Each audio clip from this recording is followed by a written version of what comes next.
وعلى آله وصحبه أجمعين أما بعد السلام عليكم ورحمة الله وبركاته. This session is dedicated to speak about the rights of the husband, which would sound and seem a bit biased, but what will balance it, the session that Sheikh Salim will inshallah give about the rights of the wife. So don't be offended, because what we're talking about is pure shara, pure sharia. This is the law of Allah Azza wa Jal. Any feeling that is a bit negative in your heart, and I'm talking to the sisters, you should immediately eliminate it.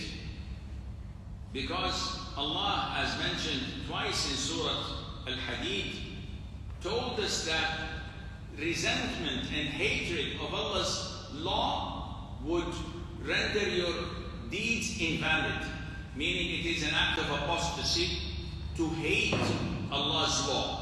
So immediately, anytime you feel such unease, you immediately discard this and transform it into سَمِعْنَا وَأَطَعْنَا غُفْرَانَكَ رَبَّنَا وَإِلَيْكَ الْمَصِيرُ. Having said that, Islam holds a very important status and position for the husband.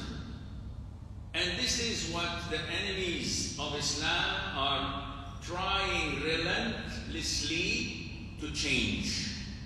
Through their media, through their movies, through their culture, through their laws. And unfortunately, us Muslims are weak and we're vulnerable. We're ready to change and to adapt to anything just in order to blend. So even braiding the hair, we're ready to do that. It's okay, I'm ready to do that. Muslims are ready to wear bracelets.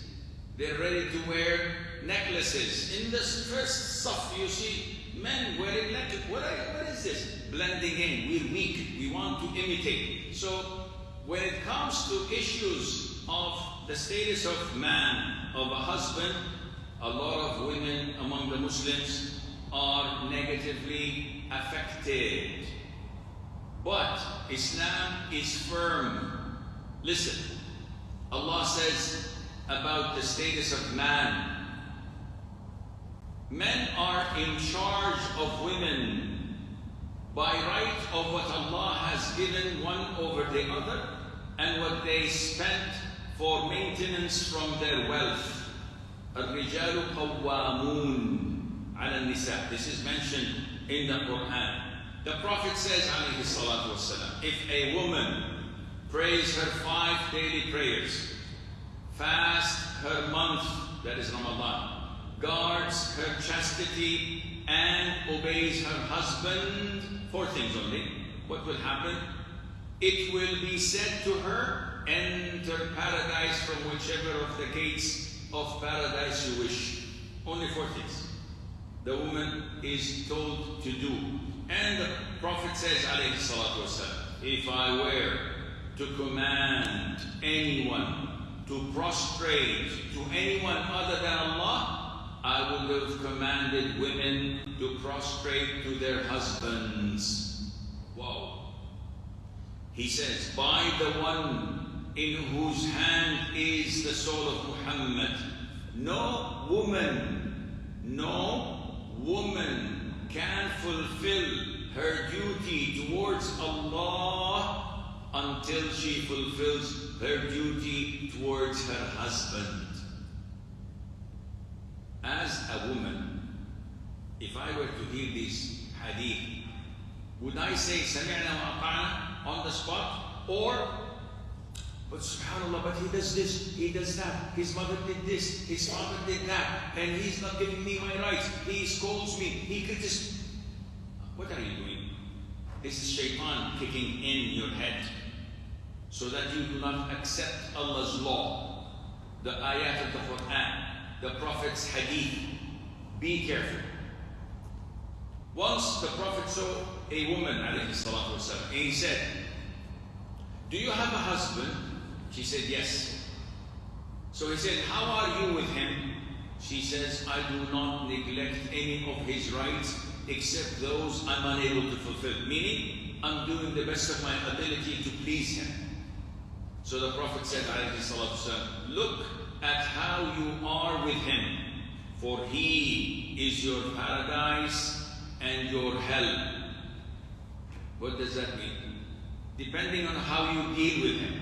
If you deal with him in a good way and please him and obey him, he's your paradise. He will take you directly to Jannah. But if you do not do the above, you will go to hell because of your nagging, because of your disobedience, because of the discomfort you're introducing to his life. What does this tell you? It tells me that Islam clearly favors men over women. Correct. Sheikh, there is equality. No. There is no equality in Islam between man and woman. Like Sheikh Assim said yesterday. There's no equality. If there is equality, this year I will become pregnant. So next year she becomes pregnant, the following year I become pregnant. There is no equality. Otherwise I would sit home for a year, relax, and she goes and works, pays the bill and the utility bills and the rent, etc. There is fairness, there is adl. So there are many rights for the husband over his wife, but we don't have enough time, unfortunately. Number one, to obey him in everything he orders her, as long as it's one, normal, and two, there is no sin in it. There is no sin, we understand. No, but you don't have to be a rocket scientist. Take off your hijab. I don't like it when you go out with me and people are looking at you black and black. Take off your hijab. No, this is sinful. Okay, keep your hijab. But when my friends come, my cousins, my brothers, you come and sit with them without hijab. No, this is sinful. There is no dispute in that. Khalas. Haram is haram. Okay, sit with me and let's watch Netflix. Let's watch this concert. Let's watch filthy pornography. A'udhu billah. It's you and me, my wife. No problem. No, there is a problem. This is sinful.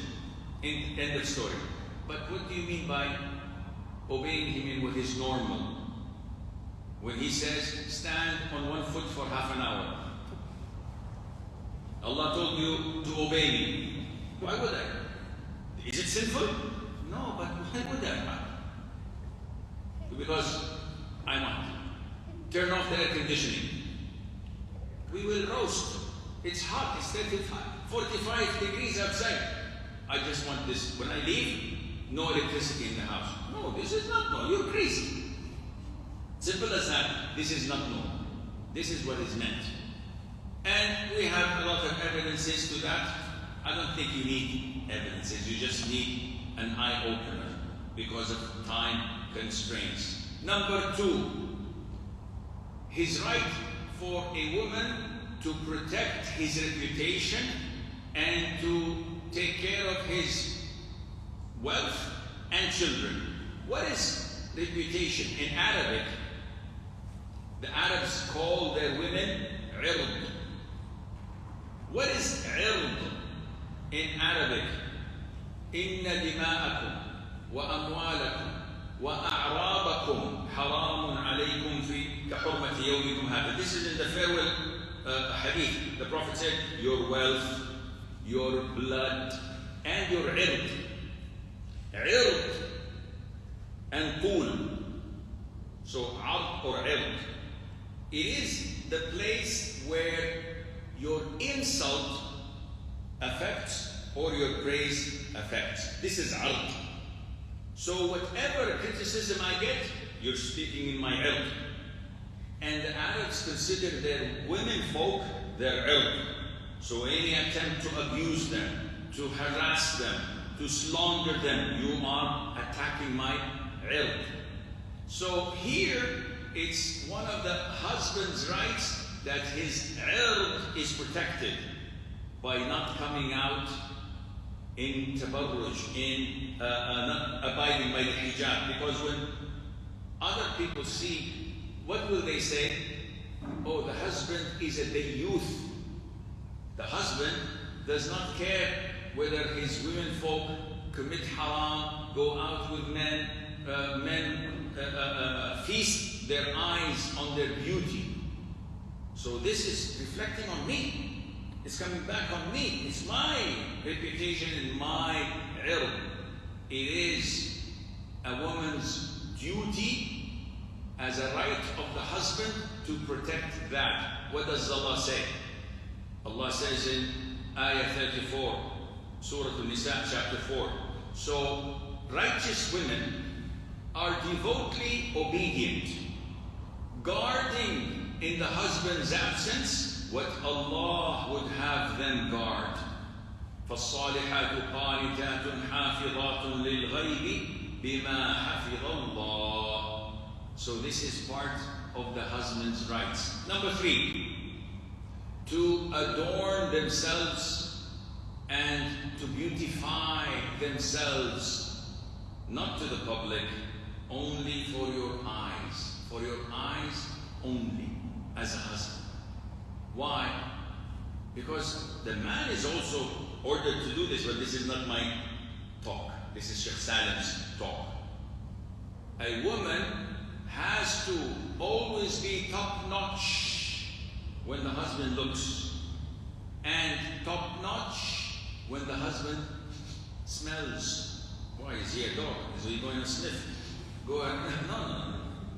It is the Arab advice to their daughters. Since 2,000 years, in the literature of Arabia, all women advise their daughters, even at the time of the Prophet and before that, as a son. My daughter, don't let him see something unpleasant, and don't ever let him smell something unpleasant. A righteous woman showers once or twice a day, just for the sake of being clean, being pure. She applies body lotion, as men do.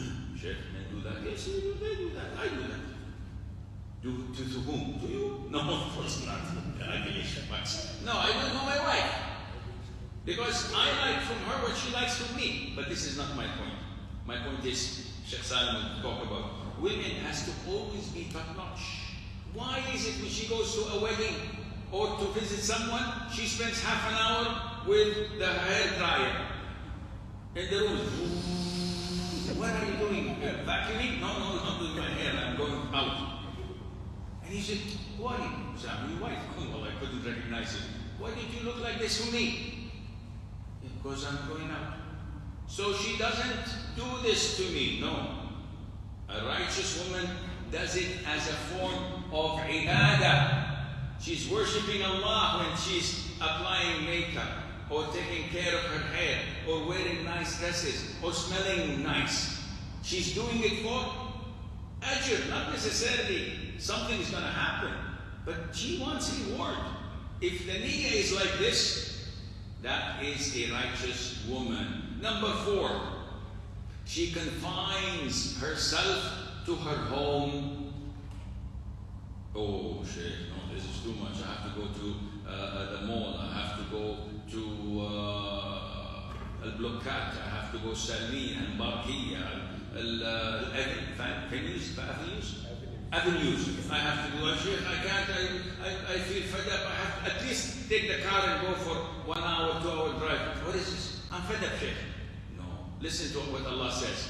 وَقَرْنَ فِي بُيُوتِكُنَّ, and abide in your houses, and do not display yourselves as was the display of the former times of ignorance. This is Allah's words in the Quran. وَقَرْنَ, stay home.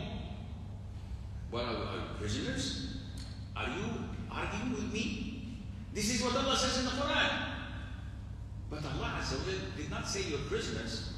You can go, if there's a legitimate reason, But to be on the street 24 hours, 7 days a week. Brothers come to me and complain. Sheikh, wallahi, my wife, I don't know, she wasn't feeling good. She took off and came back at 1 o'clock a.m. She wasn't replying to my mobile. MashaAllah, tabarakallah. Who's wearing the pants? Who's the man? She came back at 1. Where were you? Just roaming around down the Corniche. I wasn't feeling good. That's normal. I'm a human being. No, this is not normal. One of you is the man. And women don't do this normally. Number 5, she must not, and number 6. Number 5, she must not allow anyone the husband does not approve of in his home. And she must not fast when he's present in town, voluntary fasts without his permission. The Prophet says, alayhi salatu wasalam, no woman should fast when her husband is present without his permission. And she should not allow anyone to enter his house without his permission. Of course, she would not allow the plumber to come in. She would not allow the electrician to come in. No. This is what we mean of mahrams, for example. So her uncle wants to come in and the husband doesn't approve of it. She has to seek permission. So this is a must, that she seeks permission. But most, if not all husbands, give an open permission. They have no problem. I give my wife an open permission since we married 40 years ago. I don't care who she admits home because I trust my wife. She never asks me where she's going because I trust my wife. Although Islamically she cannot leave the house without taking my permission, but I am not a tyrant. I know my wife. But this is my right as a husband. What about some of the husbands who prevent their wives from giving a reception to their parents? There are husbands that say, if your father comes or your mother comes, don't let them in. And the sister calls. It's an issue of dispute. And the most authentic opinion, he has no right. Except if the father or the mother are deviant and corrupt.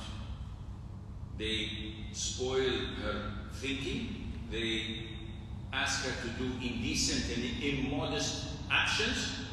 In this case, yes, she's obliged to obey. But normal cases, just because there is difference of opinion or his parents are fighting with her parents, so he wants to punish them, no, he has no right to prevent her from seeing them or admitting them, because this is silatul rahim. Bearing this in mind, the woman has definitely no right to say, well, my mom is visiting us for 3 months and you have to host her. No, I don't have to host her. She can go to any hotel. Yes, she can come 1 day, 2 days, 3 days, a week, but more than that, no, this is my house. So she has to acknowledge this. Number 7, my right over my wife that she should accept whatever I can provide and not ask for the sky. And this is unfortunately not the case. Many women demand, I want this, I want that financially, where the husband is unable to provide for these things. So a righteous woman would accept the very little that is provided. Allah says, let a man of wealth spend from his wealth, and he whose provision is restricted, let him spend from what Allah has given him. Allah does not charge a soul except according to what He Azza wa Jal has given it. My income is 100 KD. Don't ask me to provide you a house that the rent is 100 KD. Where am I going to feed you from? Where am I going to pay the utility bills? So you have to be realistic and logical. Number 8, and this is one of the greatest rights of a husband over his wife. The Prophet says, alayhi salatu wasalam, if a woman sleeps abandoning her husband's bed, the angels curse her until she goes back. So the right of intimacy, This is a clear-cut right. You don't like him, you don't feel like it, you're angry because of what he said or what he has done. No justification, no excuse. Yes, if you're sick and this is harmful for you, Allah gives you the option. But every time the poor man, he has only one wife, and he sees so much fitna outside. Everywhere he goes, there are people not abiding by the hijab. Sometimes even at work, he's being seduced, he's being lured by the co-workers and the opposite gender. And as the song says, I'm a family man, but if you push me too far, I just might. Shaitan is there. So what do I do? This is the only halal outlet, and there is no retailers. This is the only place I have. What do? I go to where Allah made halal. Oh, I have headache. Oh, I have to sleep early. Oh, I do this, I do that. What do I do, Sheikh? Get a second wife or a third wife. I can't afford it. Then let it be known that your wife is being cursed every single night until the break of dawn. By whom? By the angels. And do you think Allah will respond to the angels or neglect them?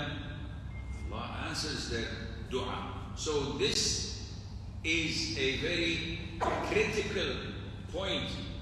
And again, and again, and again, this is a form of worship. If a woman proposes and displays herself to be intimate for the sake of Allah, he's having fun, she's having fun, and she's rewarded as if she prayed night prayer or fasted, voluntary fasting.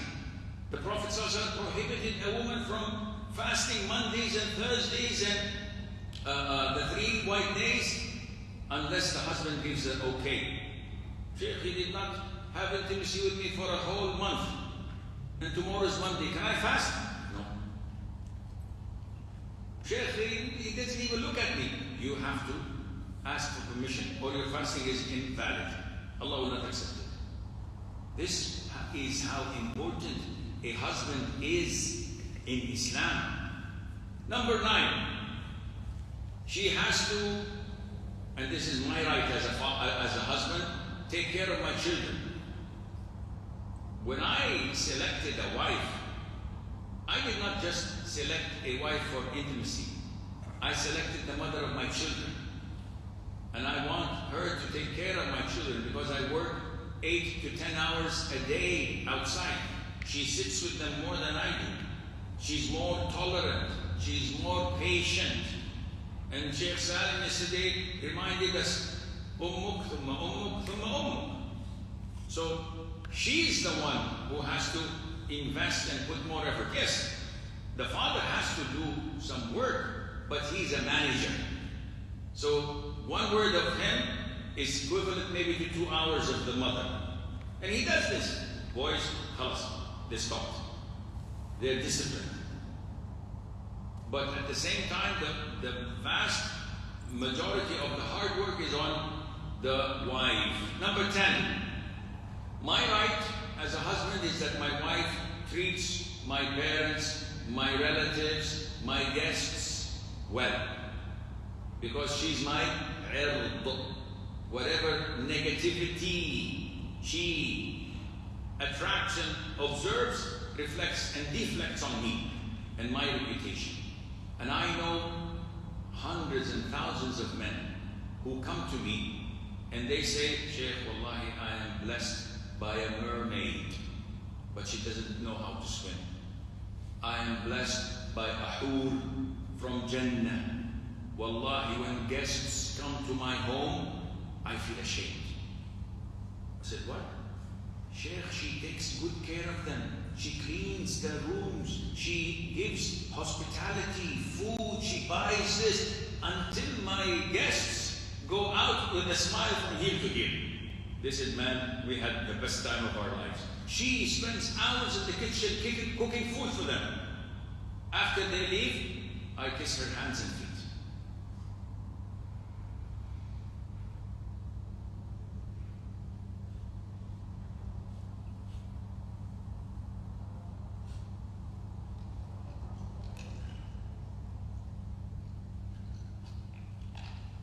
And this is a rare commodity among women. You won't find this, but if you do, hold on to her because she's a gem. Number 11, she is a woman that keeps her husband's secrets. She's not Reuters. She's not Associated Press, and definitely not the CNN. Some women are like this. SubhanAllah. You go to the shopkeeper and you say, Mabruk, mashallah, your cousin got a child. He just got that 5 minutes ago. How did you know?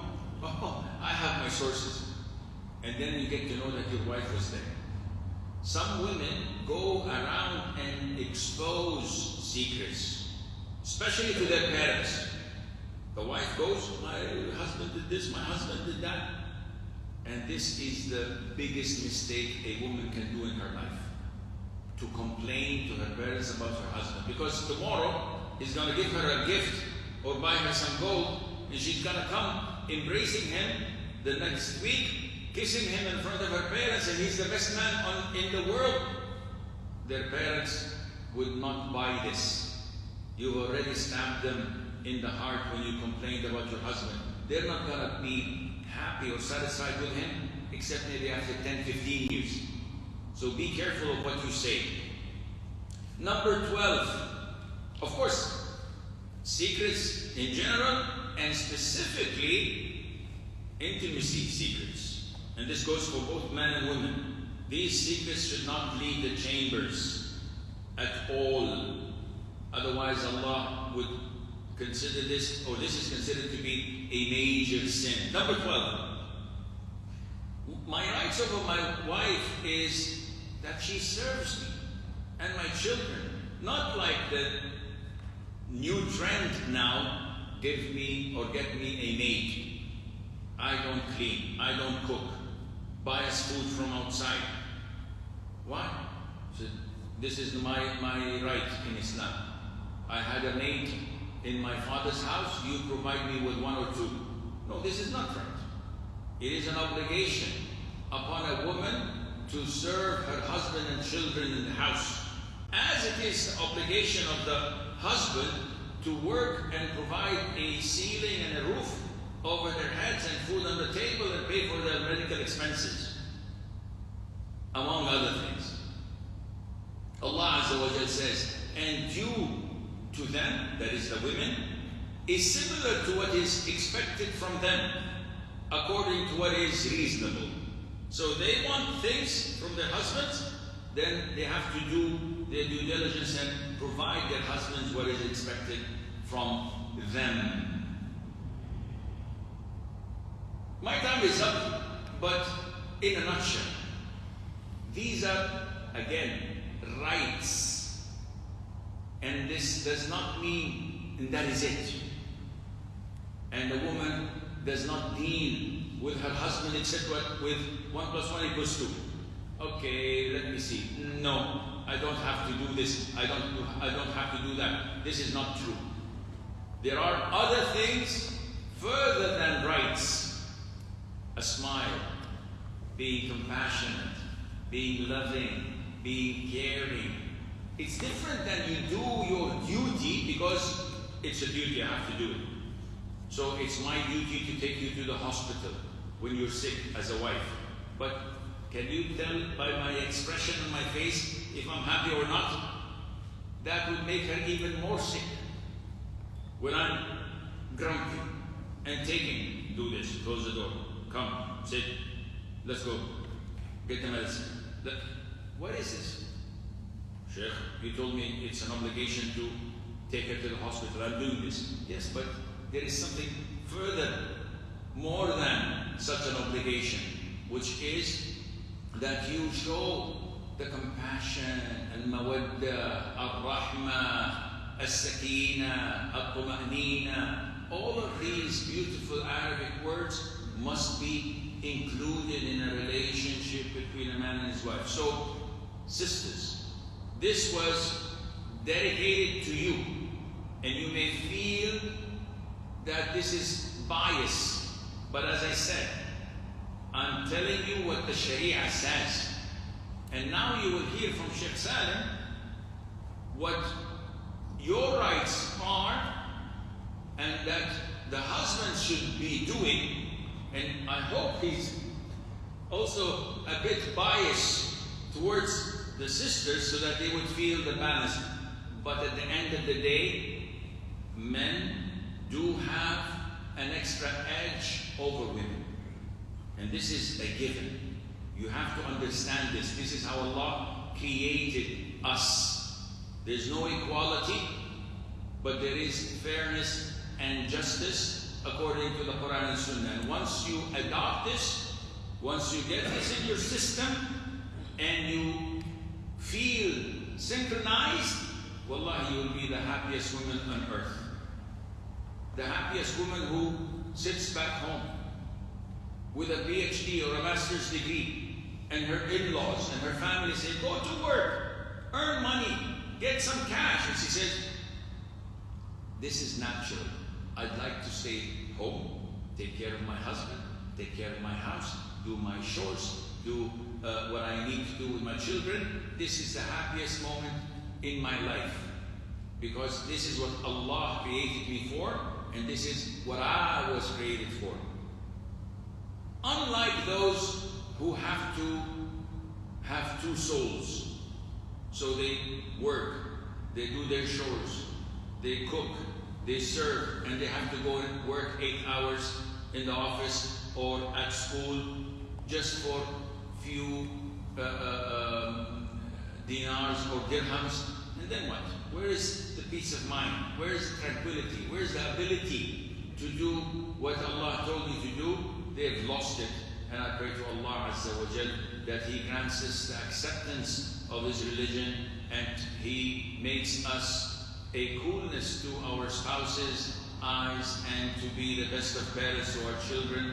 هذا والله أعلم ونسبة العلم إليه أسلم وصلى الله وسلم وبارك على نبينا محمد.